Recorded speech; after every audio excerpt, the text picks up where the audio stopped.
Mesdemoiselles, Messieurs, bonjour. Nous nous trouvons pour étudier aujourd'hui l'anatomie sectionnelle du pelvis féminin. C'est un cours qui va être en miroir de celui que nous avons fait sur l'anatomie sectionnelle du pelvis masculin. Quelques petits rappels sur cette anatomie sectionnelle qui va être utile essentiellement lors des examens d'imagerie médicale sectionnelle, c'est-à-dire scanner, IRM, et puis d'une certaine manière avec une précision différente et une amplitude d'études différentes, l'échographie. Donc je vous rappelle que nous décrivons l'anatomie dans un plan, dans un espace plutôt qui est à 3 dimensions, avec ici un axe longitudinal, et que l'on décrit 3 plans perpendiculaires. Le premier est le plan sagittal. Ce plan sagittal, antéro-postérieur, est le plan de symétrie du corps. Puis, qui divise le corps en deux moitiés, droit et gauche. Puis nous trouvons un plan qui est perpendiculaire, qui est le plan frontal. Ce plan frontal est parallèle au front, comme son nom l'indique, et va former, par définition, un angle droit avec le précédent. Puis, nous avons enfin des plans horizontaux, on peut parfois aussi dire transversaux ou axiaux, qui sont encore une fois perpendiculaires au précédent. Et nous pouvons rappeler, bien sûr, lié au fait que nous sommes ici dans un espace à 3 dimensions, et donc avec ces 3 axes, antéro-postérieur, droit-gauche, et puis supérieur-inférieur. Ces 3 axes donc du repère orthonormé qui vont ici permettre de décrire les différentes coupes avec des angles droits entre les éléments. Si nous regardons cela sur une vue très simple d'un cube, on pourrait assimiler finalement certaines parties du tronc et le pelvis en première approximation à un cube.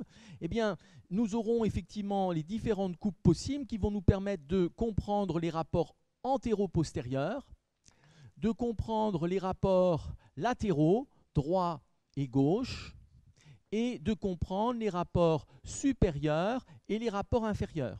Et il est évident que comme la réalité tridimensionnelle est complexe, le fait de faire des coupes va aider et à la compréhension et à l'analyse. Ceci avait d'ailleurs déjà été fait par Léonard de Vinci dans ses dessins au tout début du XVIe siècle. Et puis, si l'on représente ici une forme qui serait de type ellipsoïde, eh bien, nous pourrons avoir ces plans de coupe qui seront le plan de coupe transversal, et puis un plan de coupe ici antéro-postérieur, et le plan de coupe frontal qui correspondrait à la forme elle-même. Donc ces 3 plans permettent d'étudier les structures de façon très méthodique. Nous verrons 3 coupes principales qui seront similaires à celles faites pour l'homme, c'est-à-dire une coupe tout d'abord sagittale. Coupe sagittale où nous mettons ici très rapidement en résumé et en forme de plan les différents éléments. Coupe sagittale où nous allons trouver ici en arrière donc la coupe osseuse, coupe sagittale médiane, où nous trouvons ici la coupe osseuse du sacrum avec les 2 premières vertèbres sacrales qui occupent la moitié supérieure, les 3 vertèbres sacrales inférieures, ici la région du coccyx. Puis nous pouvons rappeler L5, vertèbre cunéiforme, L4, ici. En avant, nous pourrons placer la symphyse pubienne. Ici, très schématiquement, la ligne arquée qui marque la séparation entre le grand bassin pelvis major et le petit bassin. Et puis, comme organe, nous allons donc trouver la vessie que nous représenterons moyennement remplie, vessie ici, qui aura la particularité bien sûr d'avoir un urètre court et sans prostate, et donc c'est là une différence majeure. Puis ici nous pouvons placer la muqueuse. Au-dessus nous trouverons l'utérus, utérus avec son fond, avec son corps et avec son col qui forme ici un angle vers le bas et l'arrière. C'est la cavité utérine et c'est un organe qui est musculaire plein. Nous pouvons donc ici remplir cet utérus. Puis nous trouverons, en gainant en quelque sorte le col de l'utérus, nous allons trouver ici le vagin avec le cul-de-sac ou fornix postérieur ici et jusqu'à la région vulvaire. Et puis enfin, nous allons trouver la région donc du canal anal et puis du rectum. Donc voici globalement ces éléments que nous allons reprendre d'un point de vue méthodique et qui montrent les différences qu'il va y avoir avec la disposition masculine. Donc c'est ici, bien entendu, une coupe sagittale, médiane, et nous compléterons finalement cette coupe aussi par l'hémi-bassin droit, et nous sommes ici entièrement donc, dans un cours dévolu à la femme avec le symbole caractéristique. Puis, après cette coupe sagittale, nous ferons une coupe frontale qui va passer par la région des deux articulations coxo-fémorales.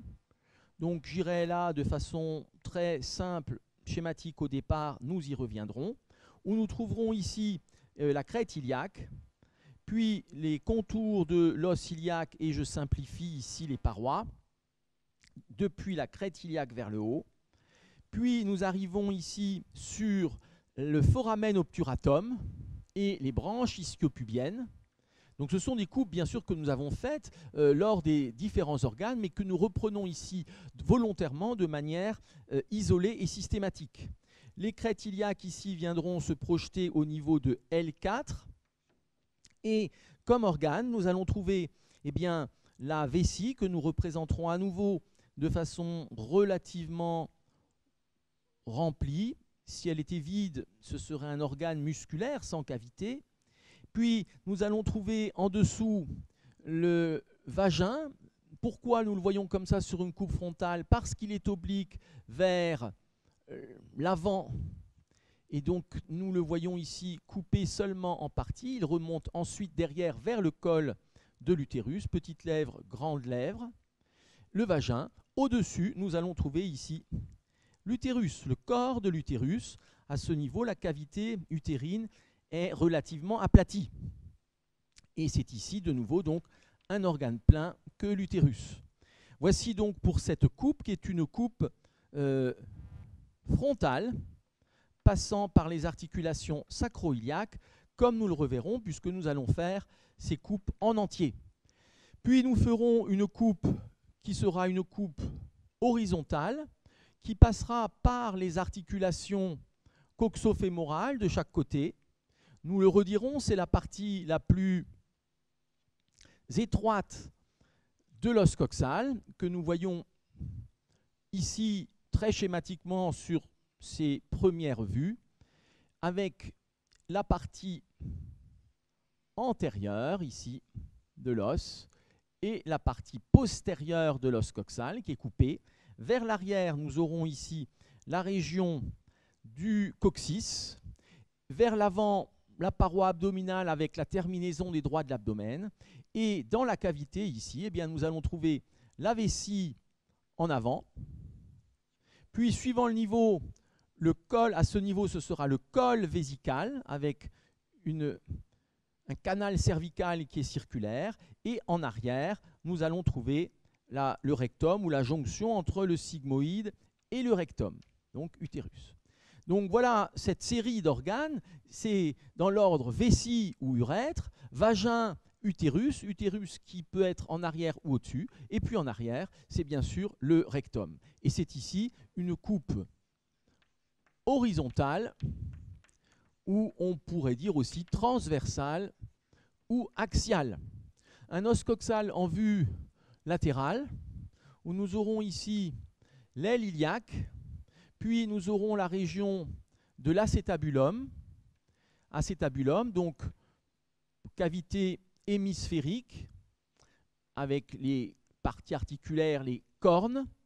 Ici, l'épine iliaque antérieure et supérieure, antérieure et inférieure, l'éminence iliopectinée, et nous arrivons ici à la symphyse pubienne. Vers l'arrière, nous avons les deux épines iliaques postérieures et supérieures, puis nous avons la grande incisure ischiatique, l'épine ischiatique, la petite incisure ischiatique et la tubérosité ischiatique.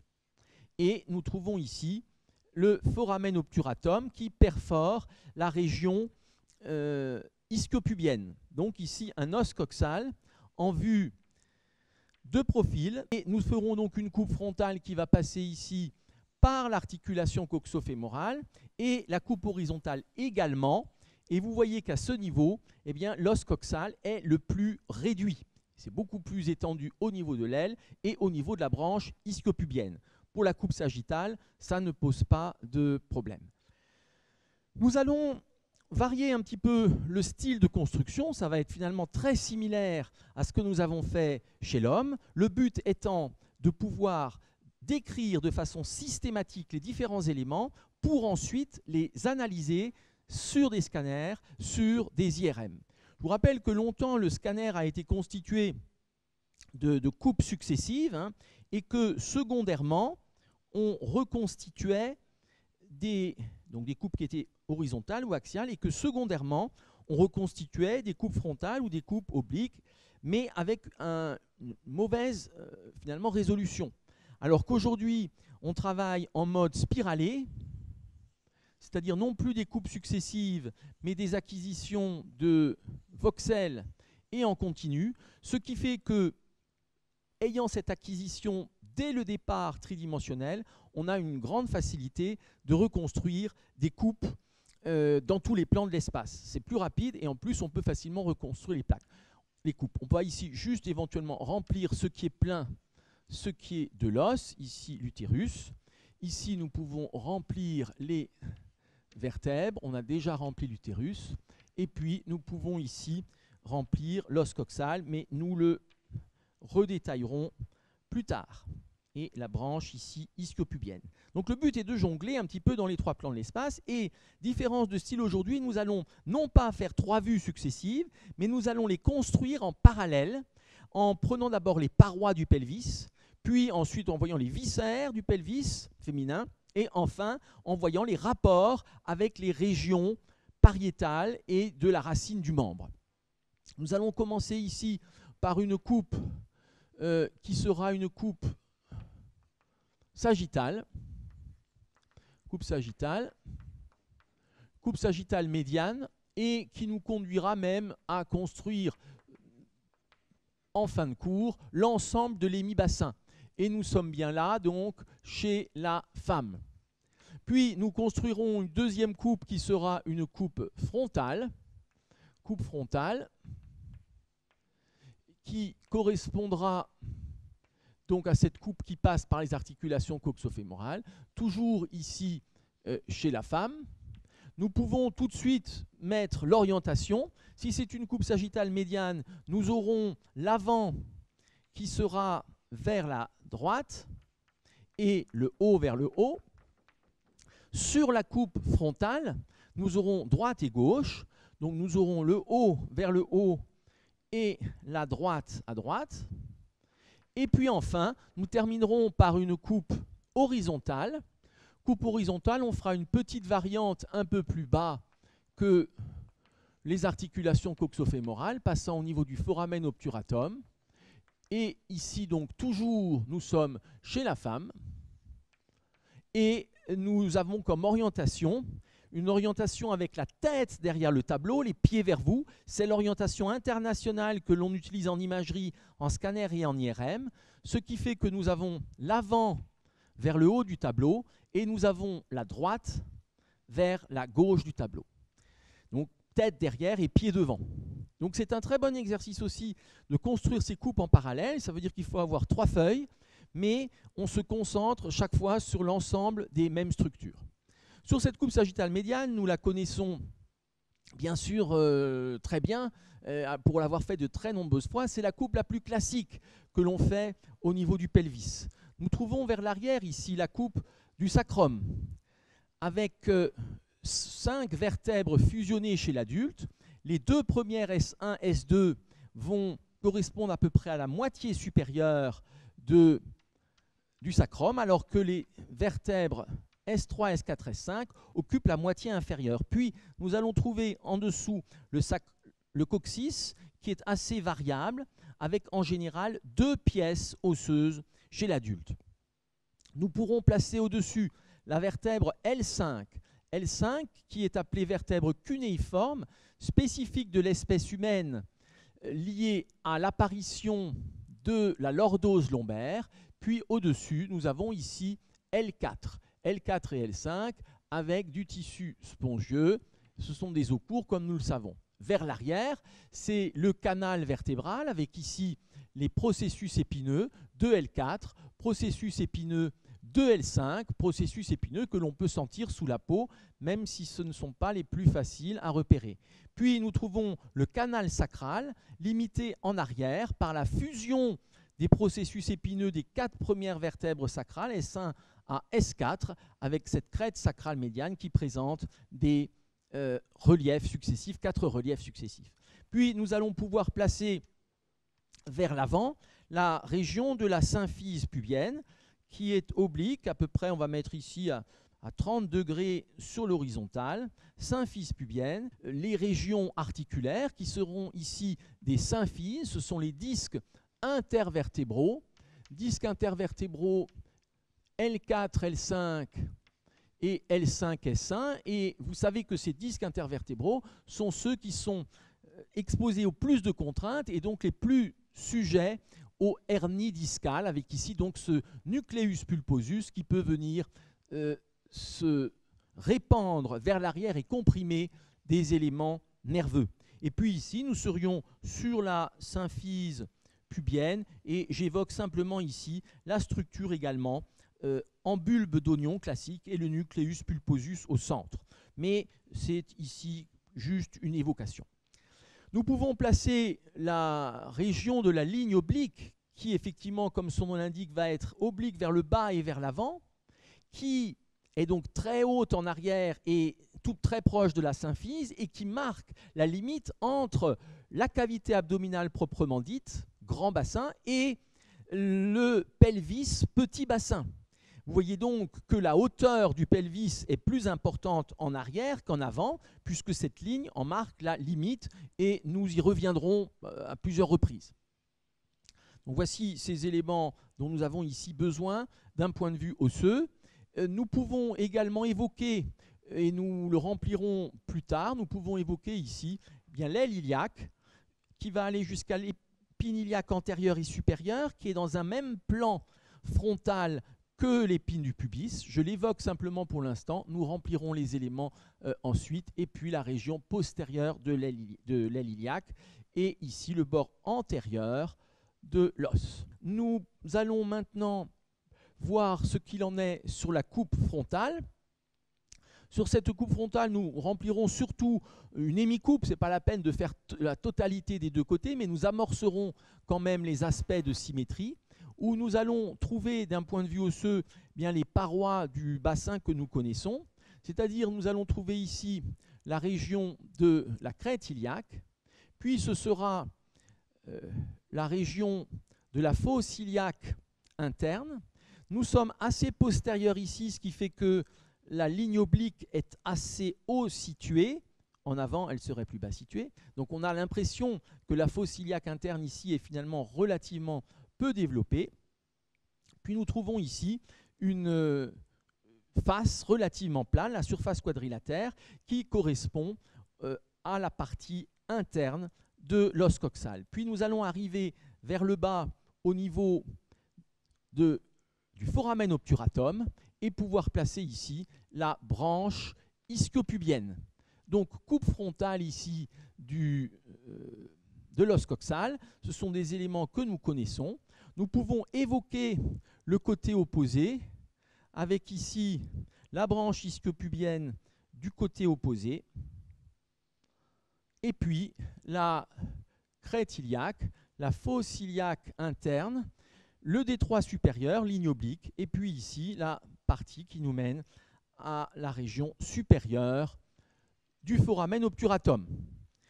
Nous connaissons cela et dans le foramen obturatum, nous pouvons placer la membrane obturatrice. Membrane obturatrice ici qui vient fermer le foramen, sauf tout à fait à la partie antéro-supérieure où nous allons trouver le passage donc, du canal obturateur avec les éléments vasculonerveux obturateurs. Sur cette coupe frontale, vous voyez, comme il y a cette lordose lombaire, sur cette coupe frontale, nous pouvons avoir une partie tout antérieure des corps vertébraux. Et c'est ce que nous pouvons évoquer ici. Nous aurons donc cette section de corps vertébraux qui sont relativement larges à ce niveau. nous aurons au niveau des crêtes iliaques, nous aurons L4. Nous le savons, L4 est le niveau des crêtes iliaques et le niveau de l'ombilic et de la bifurcation aortique, ici L3. Et puis ici, nous aurons une portion de L5 qui va se recourber vers l'arrière. Donc ce n'est pas L5 en totalité. Donc ici, des sections de vertèbres que l'on voit. Et donc, nous verrons également en coupe les régions discales. On les voit particulièrement bien en IRM, puisque bien sûr elles sont transparentes aux rayons X, mais en IRM, on verra ici une région en signal différent et aussi l'hypersignal au centre du nucléus pulposus. Ceci est tout à fait caractéristique. Donc il est normal que l'on voit ici un petit peu de colonne qui surplombe la région pelvienne, avec ici la notion de promontoire, qui est ce point le plus antérieur de la face supérieure de S1, le promontoire ici. Donc le promontoire est, comme son nom l'indique, un promontoire au-dessus de la cavité pelvienne. Et puis nous pourrons placer à présent des muscles de la paroi latérale du pelvis que nous connaissons. C'est ici le muscle obturateur interne qui vient s'insérer au pourtour du foramen obturatum, muscle obturateur interne, qui va présenter un fascia de recouvrement comme tous les muscles, c'est-à-dire une enveloppe fibreuse, comme tous les muscles qui permettent de guider la contraction musculaire. On ne représente pas ces fascias toujours, mais ici, il est important, le fascia de l'obturateur interne, donc plan fibreux, nacré, qu'il faut ouvrir pour voir les fibres musculaires.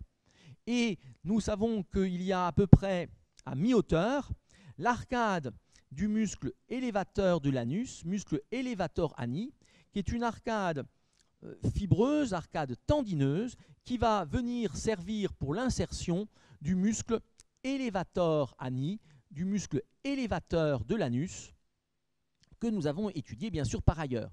Nous l'avions dit, sur beaucoup de représentations dans des livres, cette fine membrane est représentée comme étant très concave vers le haut. En fait, sur le vivant avec le tonus musculaire, elle est convexe vers le haut. C'est le tonus qui donne cette forme donc convexe. L'aspect concave est lié à la perte de tonus musculaire. Donc voici pour les parois. Et vers le bas, nous pourrons arriver dans des régions qui correspondent au plancher du périnée avec le muscle transverse du périnée que nous verrons ici en partie et que nous compléterons ensuite.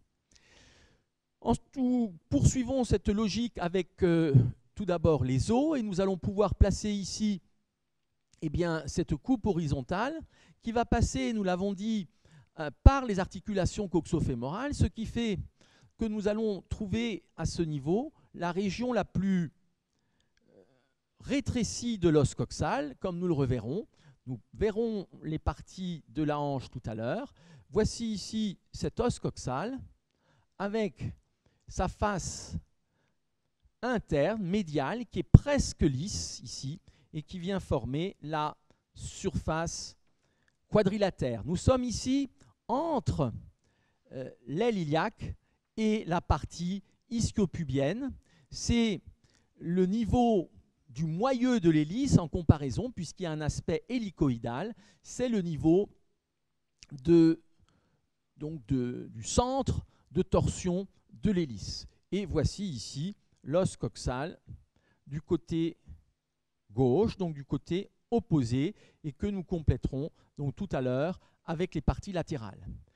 C'est une coupe que nous n'avons pas beaucoup faite, sauf avec l'étude du pelvis osseux, mais qui nous permet de varier un petit peu et qui sera intéressante ici, notamment pour voir l'utérus.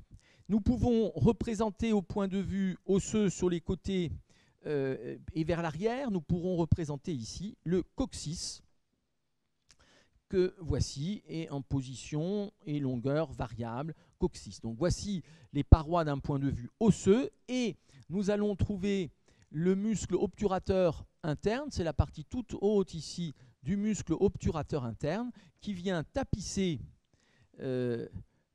cette jonction de la partie ischiopubienne avec l'aile iliaque, qui est recouvert ici par le fascia de l'obturateur interne et donc avec l'insertion du muscle élévateur de l'anus, levator ani, qui vient délimiter ici la fente urogénitale que nous avons étudiée par ailleurs. Donc voilà pour les parois, c'est ce que nous avons étudié avec les parois du pelvis. Et maintenant, nous allons passer au remplissage des viscères sur les différentes coupes. Nous allons commencer ici par la vessie. Vessie, quand elle est vide, elle est totalement vide après miction et elle est entièrement rétrosymphysaire. Ici, nous allons la représenter plus grande puisqu'elle sera donc moyennement remplie. Nous trouvons le col vésical. On va mettre un rose peut-être, on peut la mettre en blanc. Voici ici la vessie. Et voici ici l'urètre qui est court et qui part vers l'avant. Voici la vessie. Et c'est donc un organe musculaire. On va alterner le blanc avec un petit peu de rose pour la muqueuse ici. Organe musculaire qui se gonfle un petit peu comme un ballon en fonction du remplissage urinaire. Voici donc cette vessie moyennement remplie et l'urètre, urètre féminin, qui se distingue ici totalement de l'urètre masculin, qui va être d'une part, au départ, entouré par la prostate, région donc urètre prostatique, le muscle sphincter interne de l'urètre qui est en fait un renforcement du muscle détrusor de la vessie et qui est donc sous contrôle involontaire. Et puis, nous trouvons ensuite plus bas le muscle sphincter externe qui lui est un muscle strié sous le contrôle de la volonté et qui correspond au niveau du plancher pelvien avec les muscles transverses du périnée. Puis, nous allons trouver utérus avec le fond utérin. J'écarte volontairement l'utérus de la vessie. C'est en fait en contact, mais je vous rappelle qu'il existe un récessus péritonéal, ce qui fait qu'il faut les écarter pour pouvoir le comprendre. Nous trouvons ici le corps de l'utérus. Puis nous arrivons à la région du col avec une angulation caractéristique entre le corps et le col. La cavité utérine qui est aplatie au niveau du corps et qui est cylindrique au niveau du col. C'est ici donc une région musculaire et nous pouvons ici représenter l'épaisseur de l'utérus qui correspond au myomètre. Myo évoque donc la partie musculaire. C'est ici un organe musculaire qui, bien sûr, viendra changer complètement de forme au moment de la grossesse et aussi la muqueuse utérine qui évolue au cours des cycles. Muqueuse qui est donc l'endomètre. Endomètre qui couvre la lumière, myomètre en périphérie. Puis nous allons trouver le vagin qui vient entourer en partie le col. Donc il y a une partie supravaginale du col et une partie intravaginale. Et en avant, il y a un petit récessus qu'on appelle le fornix antérieur qui vient recouvrir légèrement le col. Et en arrière, le fornix remonte plus haut. Donc il y a une asymétrie entre les deux. C'est le fornix postérieur et nous représentons ici le vagin. Les parois sont le plus souvent bien sûr en contact et c'est ici relativement artificiellement et pour les besoins de l'explication que nous le représentons ouvert. Vers le bas, vous savez que la muqueuse présente un certain nombre de replis, les plis palmés, et nous arrivons au niveau de la région vulvaire. Nous allons enfin trouver le canal anal et le rectum, avec ici le canal anal qui lui va être oblique vers l'avant et le haut. Puis ce sera le coude anorectal. Et voici ici l'ampoule rectale. Ampoule rectale, globalement jusqu'au niveau de S2. Voici ici l'ampoule rectale, puis ce coude anorectal, le canal anal et la région de la marge anale. Là aussi, élément donc, que nous avons bien sûr étudié de nombreuses fois. Nous pouvons représenter ici la muqueuse de ce rectum, ici en arrière. Donc voici pour ces 3 organes. Nous pouvons rappeler maintenant un certain nombre d'éléments de rapport, des plexus veineux rétropubien ou présymphysaire, dit également de Santorini. Puis nous allons trouver une cloison fibreuse qui est peut-être légèrement artificielle, mais qui existe malgré tout, qui correspond à un septum, ici, vésico-vaginal, donc du tissu fibreux entre les deux.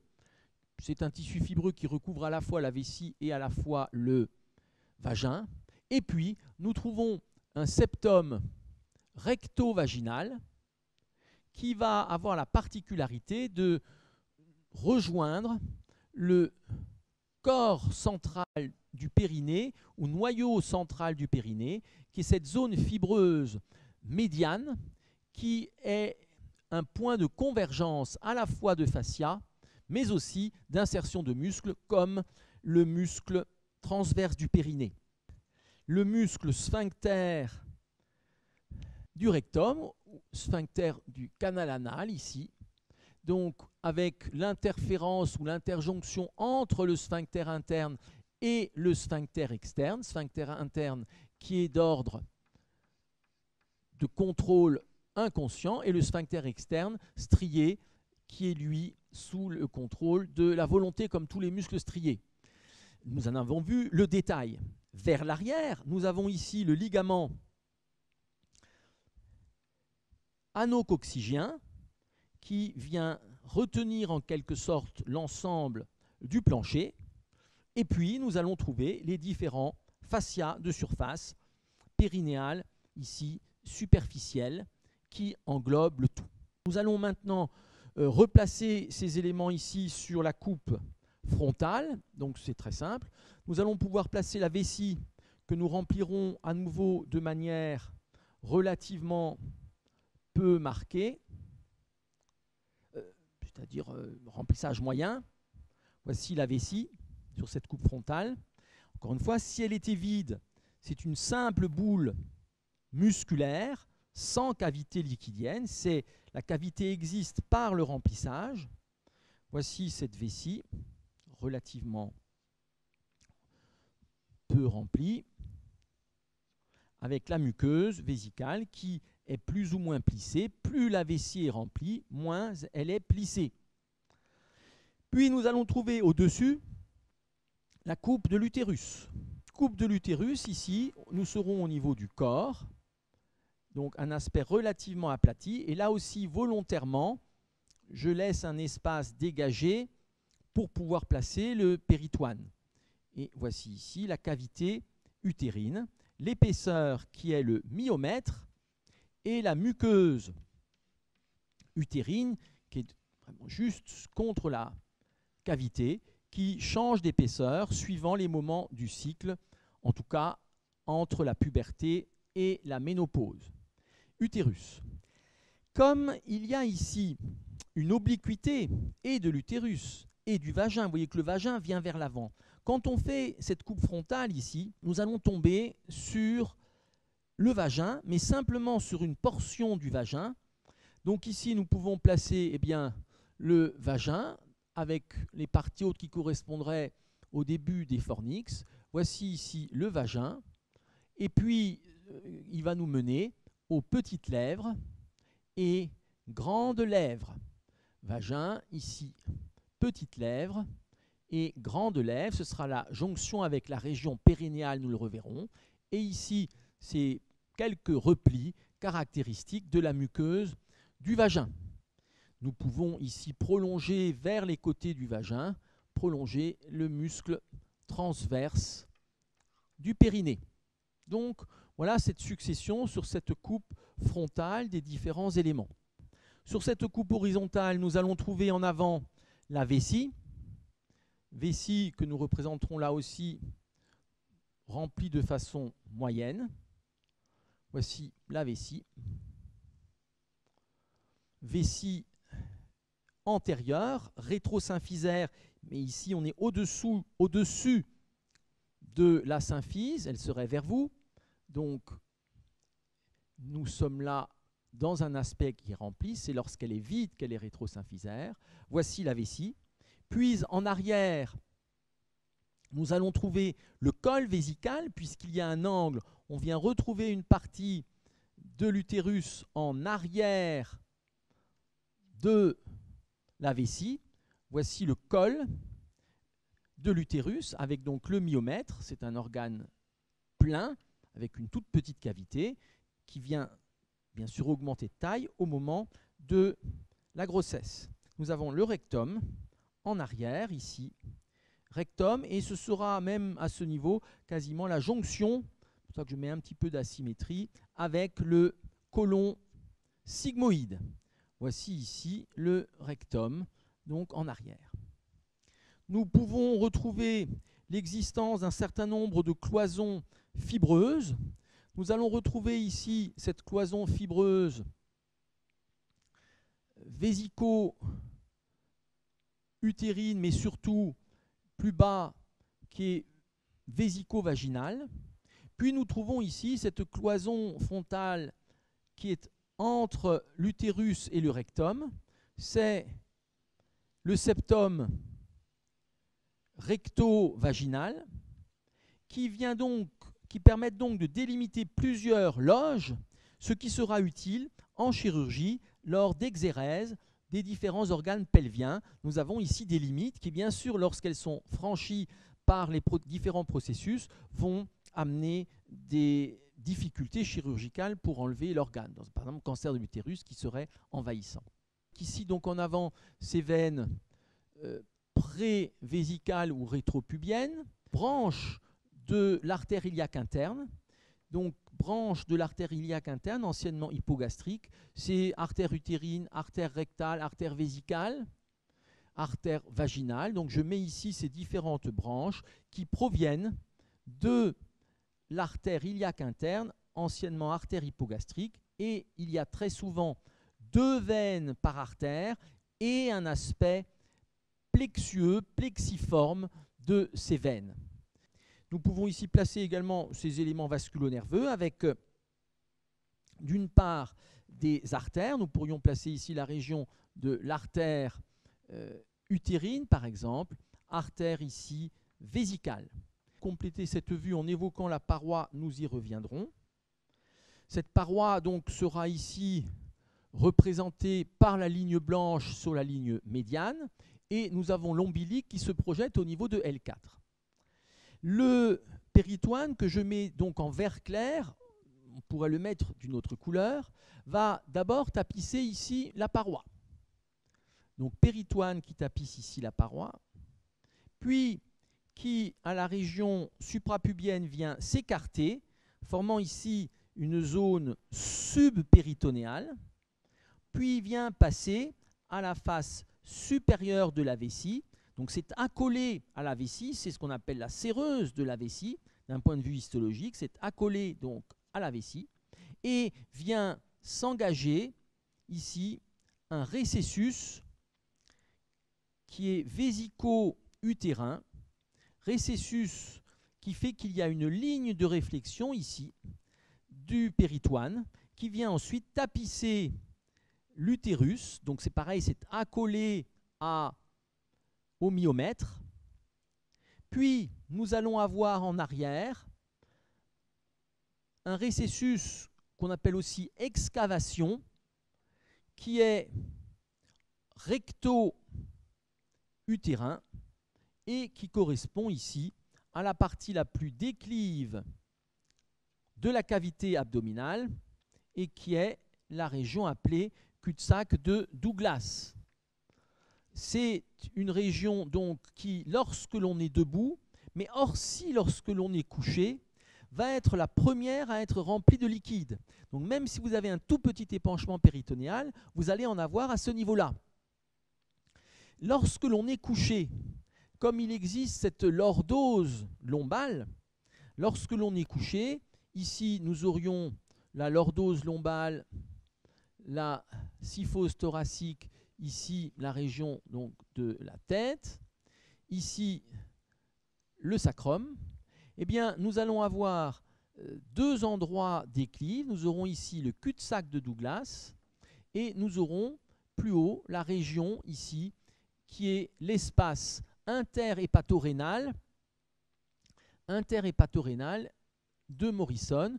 Donc ici le Douglas, ici l'espace interhépatorénal que nous avons vu avec l'abdomen, et c'est donc là que, en un premier temps, il faut aller rechercher de l'épanchement. Bien sûr, on peut avoir 10 litres, 15 litres d'épanchement, et là, ce sera facile à trouver. Le Douglas, qui là aussi, lors de péritonite, d'infection du péritoine, de péritonite, deviendra douloureux et sera accessible ici par le toucher rectal. C'est ce qu'on appelait classiquement le cri de Douglas. Donc, cri de Douglas quand il y a une péritonite. C'est une voie d'abord qui est tout à fait intéressante, nous y reviendrons. Donc, vous voyez que la vessie est bien sûr subpéritonéale, c'était toute cette chirurgie de la lithiase que l'on faisait à l'époque par voie sous-péritonéale, avant les antibiotiques. Et puis l'utérus, vous voyez, va être mobilisable puisqu'il existe ici ce récessus de péritoine, ça veut dire qu'on peut mobiliser les éléments et il y a un petit peu de liquide qui permet le glissement entre les deux organes. Et ensuite, bien sûr, le vagin qui est sous-péritonéal. Nous pouvons ici placer ce péritoine qui va venir ici de la paroi et va former sur les côtés de l'utérus une partie du ligament large et une région qu'on appelle aussi le paramètre. Le paramètre, c'est une région qui sera donc latéro-utérine, para à côté, mètre, c'est la matrice désigne l'utérus, c'est pour ça qu'on parle d'endomètre, myomètre, ici le paramètre. Le paramètre, ce sont ces deux régions conjonctives, fibroconjonctives, sur les côtés de l'utérus et qui vont être des lames porte-vaisseaux. Et puis ici, à ce niveau, nous allons trouver le récessus vésico-utérin. Tout le reste, c'est du tissu de remplissage. Nous pouvons ensuite placer ici les éléments péritonéaux et voir que finalement, dans cette zone, nous sommes entièrement sous-péritonéal, c'est-à-dire que nous ne trouvons pas ici de péritoine à ce niveau. Tissu de remplissage, bien entendu, il n'y a pas de vide, donc nous allons trouver ici du tissu adipeux rétropubien dans lequel il y a ces vaisseaux ici pré-vésicaux ou rétropubiens. Nous allons trouver du tissu adipeux ici dans la région de la fosse rectale. Nous allons trouver du tissu adipeux ici et conjonctif dans le paramètre.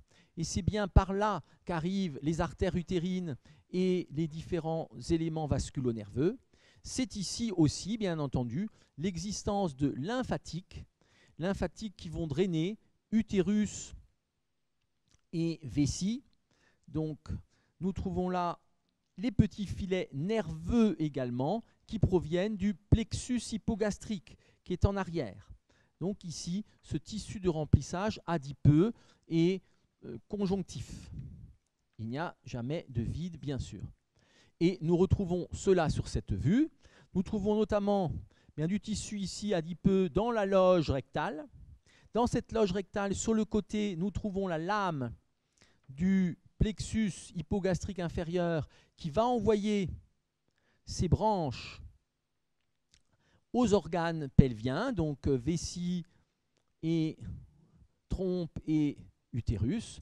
Et nous trouvons de nouveau ces petits éléments ici, lymphatiques, vaisseaux lymphatiques de drainage vers les chaînes, notamment envahissement pelvien. Voici ici le tissu adipeux qui correspondra au tissu adipeux bien pararectal. On appelle ça aussi la fosse ischio-rectale.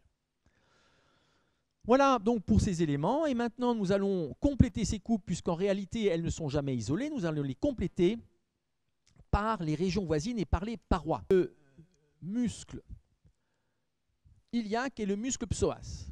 Ce muscle psoas, nous le savons, va s'insérer sur la colonne vertébrale depuis la région de T12 jusqu'à L4, il ne s'insère pas sur S1 et va passer sous le ligament inguinal que je représente de façon légère ici.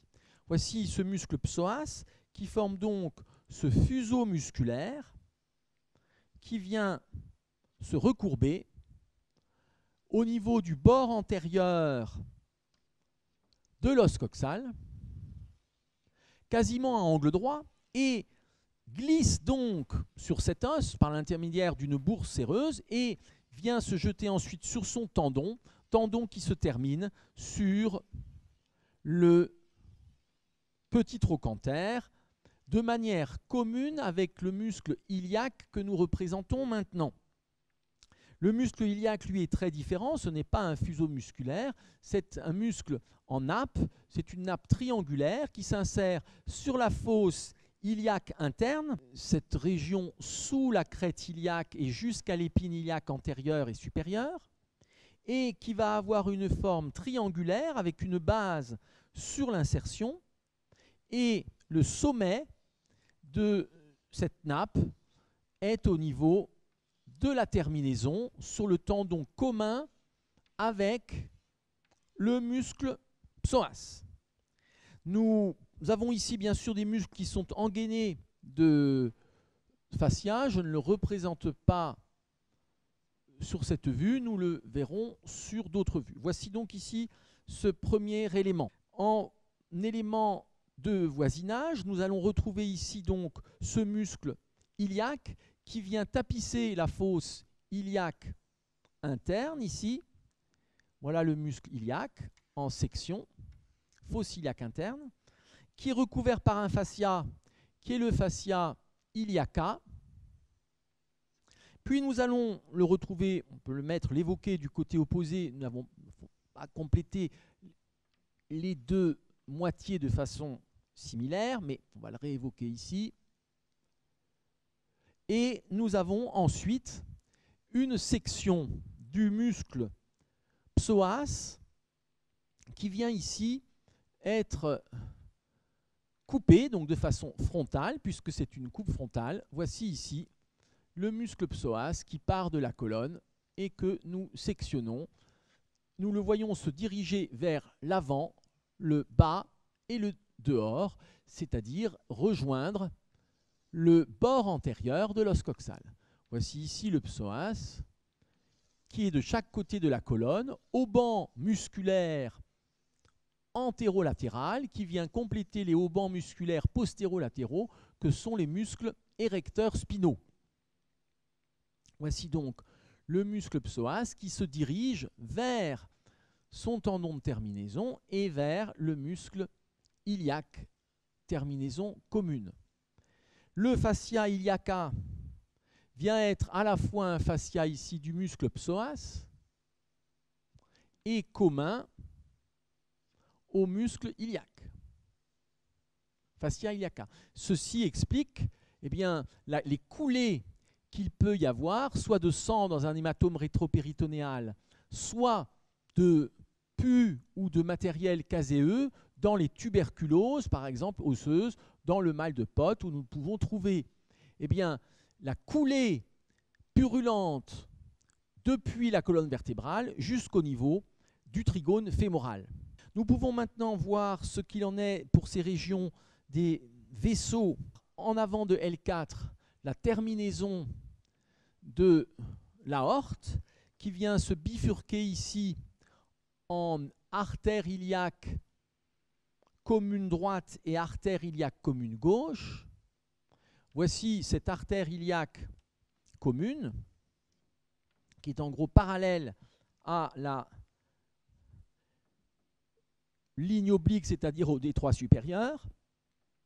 Artère iliaque commune qui va venir se diviser pour donner l'artère iliaque interne et l'artère iliaque externe. L'artère iliaque externe elle-même venant franchir le bord antérieur de l'os coxal, passer sous le ligament fémoral et donc donner ensuite, c'est un changement de nom, l'artère fémorale que l'on sentira donc ici au niveau du trigone fémoral milieu du ligament inguinal. Voici ici cette artère iliaque externe et le départ de l'artère iliaque interne, anciennement hypogastrique, je ne la mettrai pas dans sa totalité, qui viendra donner toutes les branches rectales, utérines, vésicales, ombilicales. Donc voici ce système artériel qui passe sous le ligament inguinal ici, pour rejoindre le trigone fémoral. En dessous, nous aurons la veine iliaque ici externe, qui est placée en dedans de la veine iliaque externe, qui reçoit une ou deux veines iliaques internes. Voici cette veine iliaque externe qui vient donner la veine iliaque commune en recevant les veines ici iliaques internes. Donc c'est là le drainage que nous avons étudié avec le bassin. Dans cette région, une fossette particulière, nous le savons, ovaire ici, qui sera dans cet angle de bifurcation artérielle. Il peut être plus ou moins bas et caché par l'utérus. Ici, on le présente déplié et en position haute. Et nous aurions ici la trompe utérine et son aspect final en salpinx. Voici ici la trompe qui vient rejoindre la région de l'utérus. Je ne reviens pas sur les différents éléments ligamentaires. Nous pouvons encore, au point de vue nerveux, évoquer ici le passage du nerf fémoral qui est très épais et vient former un tour de spire autour du muscle psoas et se retrouver en dehors de l'artère. Donc dans le trigone fémoral, c'est nerf, artère et veine, du dehors vers le dedans, nerf fémoral ici. Puis nous pouvons évoquer le nerf génito-fémoral qui viendra ici perforer le muscle psoas. Et en dedans, nous aurions le nerf obturateur qui va descendre aussi dans la région que j'évoque. Voici donc pour ces éléments. Nous avons encore à placer l'uretère. L'uretère qui va descendre sur le niveau lombaire et qui va ici passer au-dessus des vaisseaux iliaques et puis passer latéralement par rapport à l'utérus, s'engager sur les côtés et en avant du vagin pour se terminer dans la vessie. Voici ici l'uretère droit. Uretère droit, donc qui est rétro-péritonéal, puis sous-péritonéal. Uretère. Nous pouvons compléter ce qui se passe au niveau de la région antérieure. Ici, nous sommes donc sur le péritoine et en avant, nous avons la ligne blanche, la région ici de l'ombilic. La ligne blanche, donc, tissu fibreux entre les deux muscles droits de l'abdomen. Et sur les côtés, nous pouvons voir la partie latérale de la gaine du droit de l'abdomen, que je symbolise ici, jusqu'au niveau de la symphyse pubienne. On est là sur le côté pour rejoindre la crête iliaque. Voici ici la gaine du droit de l'abdomen. Je ne reviens pas sur sa disposition, composée par les trois aponevroses, les trois muscles larges de la paroi abdominale, plus le fascia transversalis, plus le péritoine pariétal. Puis, sur les côtés, ce seront les aponevroses ici du muscle transverse de l'abdomen, puis le tendon conjoint avec l'oblique interne. Voici ici cette aponévrose du muscle transverse. Et nous pouvons schématiser ici la présence du muscle transverse de l'abdomen avec des fibres obliques, mais je n'en fais ici qu'une évocation. Muscle transverse qui serait recouvert par le fascia transversalis. Voici ici donc le transverse de l'abdomen recouvert par son fascia et dont l'aponévrose ici vient participer à la constitution de la gaine du droit. Voilà pour ces éléments. Nous pouvons les indexer. Nous sommes donc ici sur le muscle droit de l'abdomen. Nous sommes ici sur le muscle transverse de l'abdomen et le fascia transversalis. Nous sommes là sur le muscle iliaque.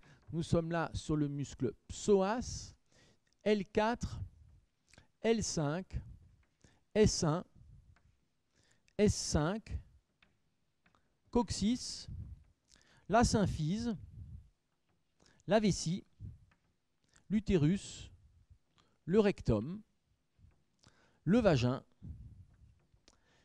pour les éléments principaux. Puis, nous pouvons placer les plans cutanés, où nous aurons ici donc plus ou moins de tissu adipeux suivant les gens. Tissu adipeux que je représente peu marqué ici, mais qui s'épaissit de manière normale au niveau de la région pubienne. C'est ce qu'on appelle le mont du pubis ou mons pubis.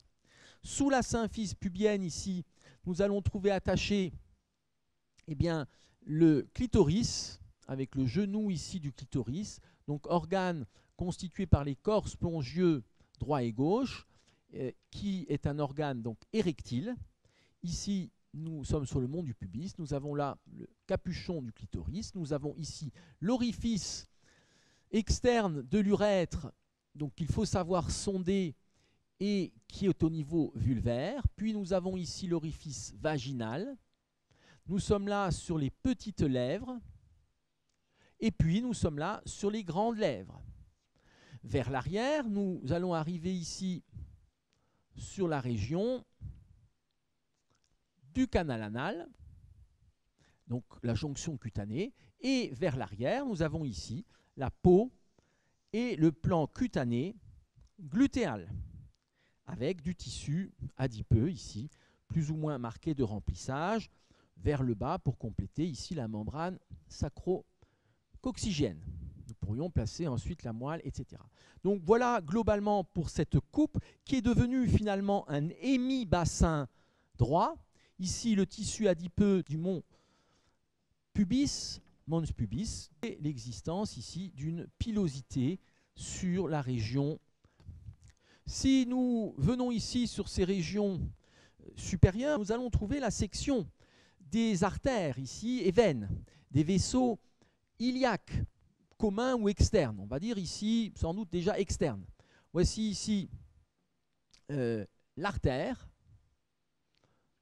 de chaque côté, donc qui va être sous le muscle psoas, et la veine, donc vaisseau iliaque, ici, vaisseau iliaque, que nous trouvons sur les côtés, et de ces vaisseaux seront partis les artères iliaques internes qui donnent toutes ces branches que nous avons vues dans les différents étages. Nous avons ici quelque chose qui sera toujours subpéritonéal, c'est la jonction entre le rétropéritonéal et le subpéritonéal. Donc jonction rétropéritonéale, subpéritonéale. Et nous nous trouvons là dans la cavité péritonéale. Dans cette cavité péritonéale, nous aurons des anses intestinales. Donc on peut en évoquer quelques-unes ici. Anses intestinales, éventuellement du côlon sigmoïde que je place et qui seront bien sûr eux-mêmes entourés de péritoine avec éventuellement des petits éléments de racines mésentériques. C'est juste ici une évocation pour montrer ce qu'on voit en réalité. Nous pouvons mettre ici ces petites croix qui montrent la cavité péritonéale remplie d'un petit peu de liquide de glissement, qui, lorsqu'il devient important, est un épanchement péritonéal. De même, nous trouverons ici du liquide péritonéal dans le récessus vésico-utérin.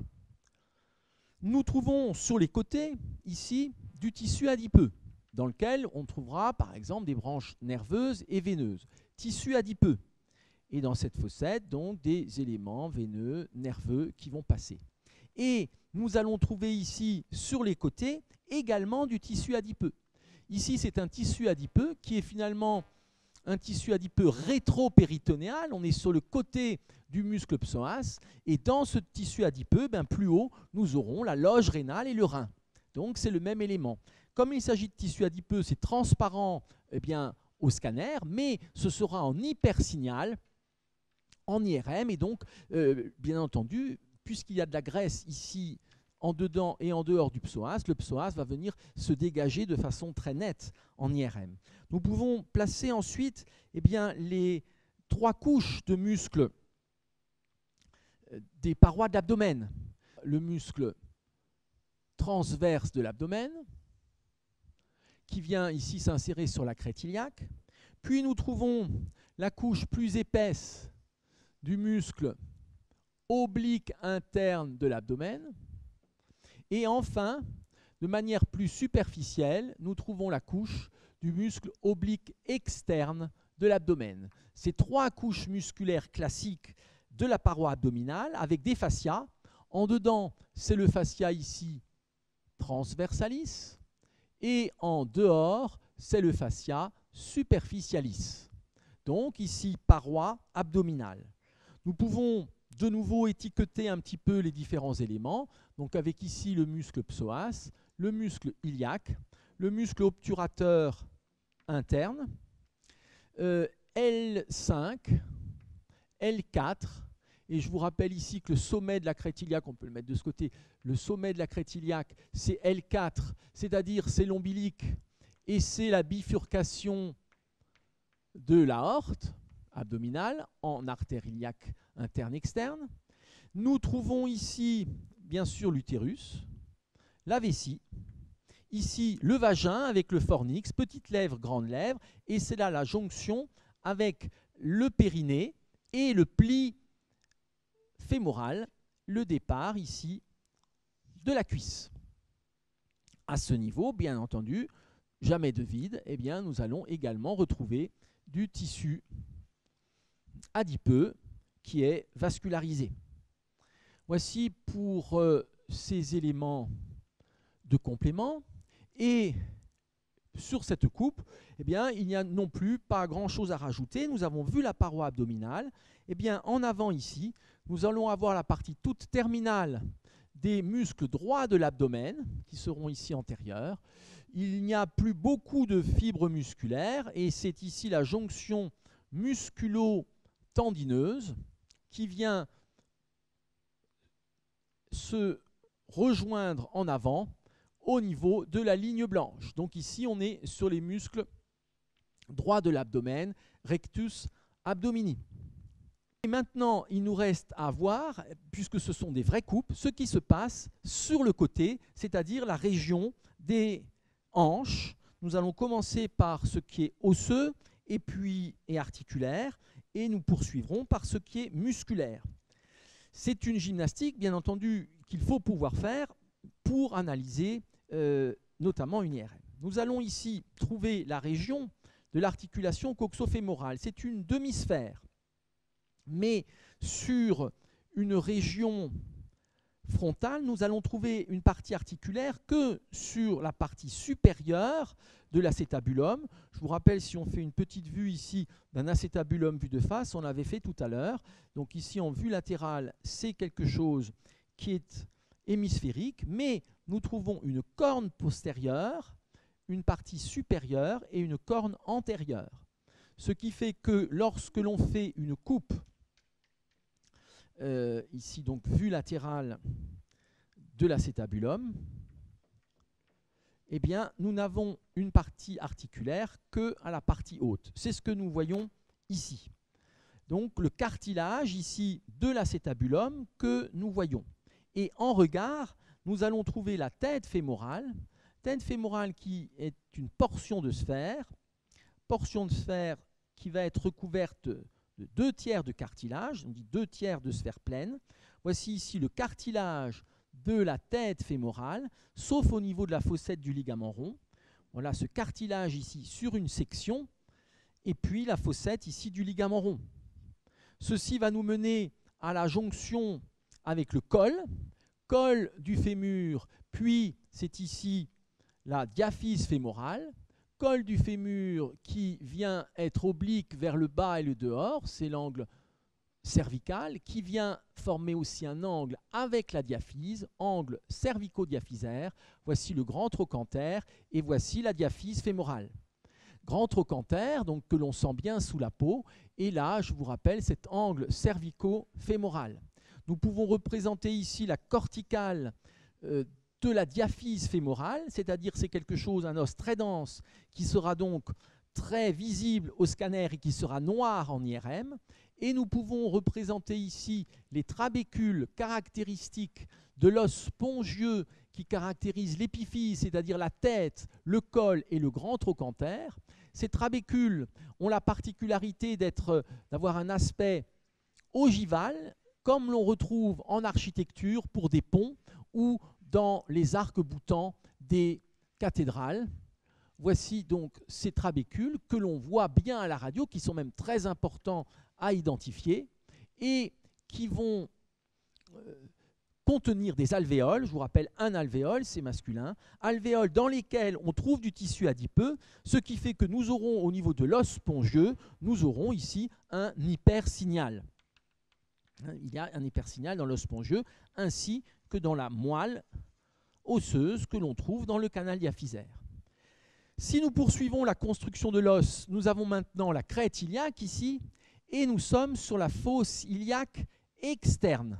Fosse iliaque externe qui vient ici se redilater pour former le rebord de l'acétabulum. Ce rebord de l'acétabulum est augmenté par la présence ici du labrum acétabulaire que nous avons étudié par ailleurs, qui est mal visible bien sûr aux rayons X, qui est transparent, mais qui pourra être visualisé en scanner ou en IRM ou en arthroscan ou arthro-IRM. Voici ici la section donc, de l'aile iliaque, partie supérieure de l'os coxal, fosse iliaque interne avec le muscle iliaque, fosse iliaque externe, ce seront les muscles glutéaux comme nous le verrons. Puis, dessous cette partie portante, nous sommes là dans la zone non articulaire, c'est-à-dire la fosse acétabulaire, donc c'est un petit peu en retrait, et nous arrivons jusqu'au niveau du bord supérieur du foramen obturatum. Nous pouvons placer l'autre portion du labrum qui forme un anneau fibreux complet. Voici ici l'autre portion du labrum, confère le cours que nous avons fait bien sûr sur l'articulation coxofémorale. Et nous avons là le ligament rond de la tête du fémur qui vient rejoindre la fossette et partant ici du labrum. Nous pouvons représenter la capsule articulaire qui s'insère à la périphérie ici de l'acétabulum, ici sur la partie du labrum. Et nous pouvons placer la séreuse, c'est-à-dire la synoviale, qui ne tapisse ni le cartilage ni les fibrocartilages et qui vient former ici un récessus au-dessus du col. Voici ici cette synoviale en rouge et donc limitant la cavité articulaire, c'est la synoviale et le cartilage. Et ici, nous retrouvons cette synoviale qui forme un cul-de-sac ici en dessous. Et nous sommes là dans la cavité articulaire, confère les cours que nous avons pu faire sur cette articulation. Et maintenant, ici, sur les côtés, nous sommes dans la région glutéale. C'est le muscle glutéal moyen qui est important pour la stabilité dans le plan frontal, c'est-à-dire pour la stabilité dans ce qui est l'équilibre monopodal. Nous trouvons ici le muscle moyen fessier ou glutéal moyen ou glutéal intermédiaire qui s'insère sur la partie haute de la fosse iliaque externe. C'est un muscle très puissant et volumineux que nous voyons ici donc en coupe, muscle moyen fessier, et qui va venir se terminer par un tendon épais sur le grand trochanter. Alors on pourrait le mettre musculaire jusqu'au bout. On va représenter ici quand même cette partie fibreuse du muscle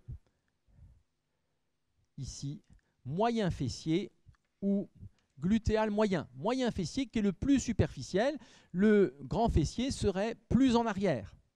L'ensemble est recouvert par un fascia épais, fascia glutéal ici, qui est finalement en continuité avec le fascia ici superficialis de l'abdomen.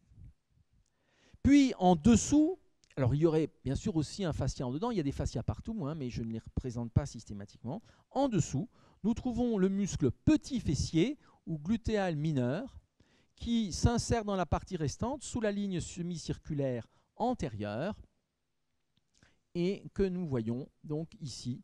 Ceci est le moyen fessier, le petit fessier pardon, ou glutéal mineur. Voilà l'ensemble de ces muscles fessiers à ce niveau, c'est-à-dire le moyen fessier et le petit fessier, innervé par le nerf glutéal supérieur. Le pédicule est ici entre les deux, artères, veines et nerfs que nous trouvons à ce niveau. Puis ici, du tissu adipeux de glissement. Nous allons retrouver ceci, donc là bien sûr il n'y a pas ces éléments puisque nous sommes sur une coupe sagittale médiane. Nous allons retrouver ici ces éléments avec au niveau de l'acétabulum maintenant les deux cornes. Nous trouvons la corne antérieure qui est presque sagittale et la corne postérieure qui est presque frontale. Ceci est bien sûr important d'un point de vue radiologique et dans les différentes incidences. Et entre les deux, nous trouvons ici la cavité acétabulaire. C'est la même chose que nous avons représenté avant. Voici ici la demi-sphère de l'acétabulum. Voici ici la corne postérieure. Voici ici le corps. Voici la partie supérieure et la corne antérieure. Et donc, dans cette coupe, nous coupons l'acétabulum deux fois. Nous le coupons sur la corne antérieure et sur la corne postérieure. La corne antérieure est presque sagittale, antéro-postérieure. La corne postérieure est presque frontale. Ceci va expliquer des fractures possibles, notamment quand on est en flexion. La fracture du tableau de bord, eh bien ici, vous avez un enfoncement par le fémur de cette région et vous avez souvent une fracture de ce massif postérieur.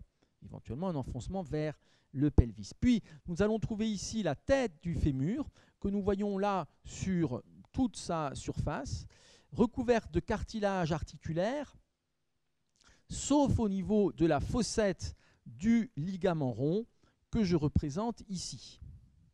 Donc, nous sommes là sur une coupe de la tête avec le cartilage qui est relativement épais, cartilage hyalin.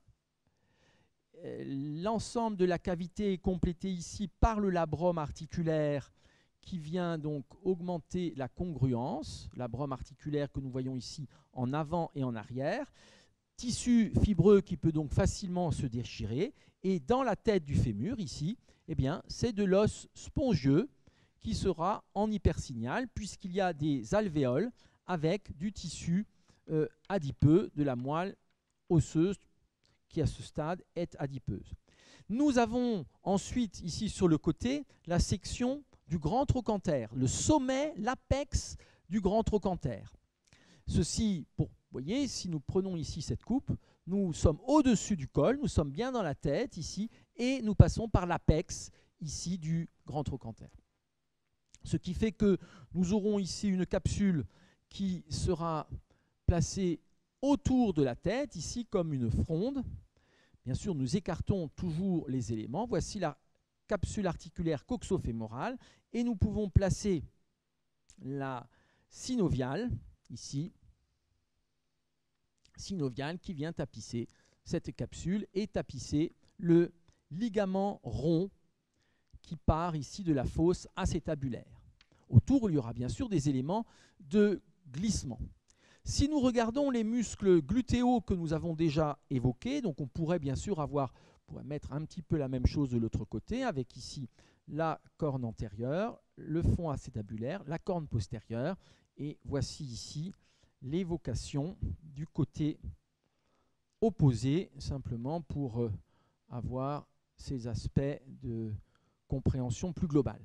Donc nous avons ici des muscles glutéaux qui viennent s'insérer sur le grand trochanter et nous allons trouver le muscle, pour reprendre les mêmes couleurs en orange, le muscle glutéal moyen, ici, qui se termine donc par son tendon sur le grand trochanter, muscle glutéal moyen, qui est le plus puissant de la région. Sur le côté, et donc appui monopodal, c'est le fait de pouvoir tenir sur un pied, muscle glutéal ici, moyen. Et puis nous trouvons le muscle glutéal mineur ou petit glutéal qui va être ici en dessous et qui a une fonction tout à fait similaire. Ce muscle est recouvert par un fascia important qui est épais, comme tous les muscles, mais je le marque parce qu'il est particulièrement net ici, qui vient ensuite adhérer au niveau du grand trochanter.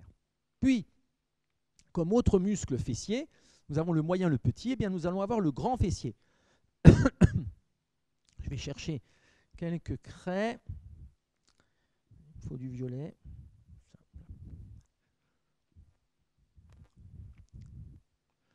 Moyen fessier, petit fessier, le grand fessier, qui va ici recouvrir toute la région en arrière et qui lui sera plutôt responsable de l'équilibre antéro-postérieur. C'est un puissant muscle extenseur de la hanche. Il est ici très épais et c'est un des muscles les plus puissants de l'organisme. Voici ici le muscle grand fessier qui vient cacher toute la région par l'arrière et notamment la région pararectale, comme nous l'avions évoqué. Il y a bien sûr ici toujours la notion de fascia superficielle et profonde. Donc ici, bien sûr, les fibres ne sont jamais à nu, toujours enveloppées de tissu fibreux. C'est aussi ce qui permet la contraction efficace des muscles, je vous l'ai dit, même si nous ne le mettons pas tout le temps. Quand nous poursuivons sur cette région, nous allons voir ici partir le muscle jumeau, c'est-à-dire dans la suite du muscle obturateur interne. Ici, c'est un des muscles jumeaux que nous voyons partir ici vers le grand trochanter, pelvitrochantérien, et ici, nous pourrions représenter une petite partie d'obturateur externe. Ce sont là le muscle donc pelvitrochantérien qui part du pelvis pour aller vers le grand trochanter, et à ce niveau, reposant sur cette zone, nous avons à mi-distance entre l'os coxal et le grand trochanter, ou entre la tubérosité et le grand trochanter, nous avons ici le volumineux nerf ischiatique, qui est le plus gros de l'organisme, avec à peu près 2 cm de largeur, c'est-à-dire un travers de doigt. Et tout ça est noyé dans du tissu adipeux. Ce tissu adipeux, vous voyez, vient communiquer avec le tissu adipeux de la fosse ischiorectale ou pararectale ou latérorectale, mais aussi viendra communiquer avec le tissu superficiel sous-cutané. Et donc des abcès de la région fessière ont le danger de pouvoir s'engager et devenir des abcès profonds qui sont difficiles à juguler d'un point de vue traitement chirurgical. Nous pouvons à présent continuer sur cette coupe et vers l'avant. Nous allons pouvoir placer ici le muscle pectiné. Le muscle pectiné que nous voyons ici tapisser la partie antérieure de l'os coxal, muscle pectiné qui appartient au groupe des muscles adducteurs innervés par le nerf obturateur. Puis nous allons trouver en avant ici de l'articulation coxofémorale, nous allons trouver le muscle psoas et la jonction entre le psoas et l'iliaque, le psoas qui va venir par son tendon se terminer sur le petit trochanter, donc légèrement en dessous, psoas et ici qui commence à être tendineux.